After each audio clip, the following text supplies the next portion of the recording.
Did you know that banks are making more than 30% interest income per annum from our initial deposits? Let's try to understand the math. Suppose you deposit 100,000 in your bank account. Then after maintaining required reserve, which is normally about 10%, that bank can legally lend up to 90% of that amount, which comes to 90,000.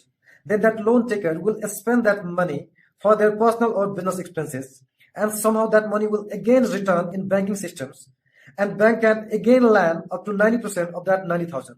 And this process repeats again and again until that amount becomes nearly zero. So from that 100,000 initial deposits, banks are able to get 1 million deposit and can lend 900,000.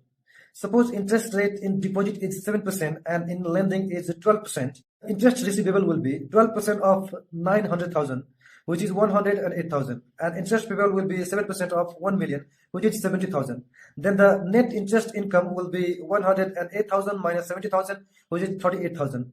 In percentage, 38%. If you will compare total money supply of the central bank plus foreign loans, subsidies, incoming remittance versus total lending plus import, then you'll get the idea. Of course, there are some other factors to consider, like all money in that chain will not return in the same bank, or some money will go out of banking systems, and there are also operating expenses. But even by considering those things, banks are still making more than 30%, because this is only one function of the bank. There are also many other incomes, like banks are not paying any interest in current account deposits, but they are getting interest income from those lendings. In every loans, banks are charging processing fees, renewal fees, and other fees, which is normally 0.5 to 3%.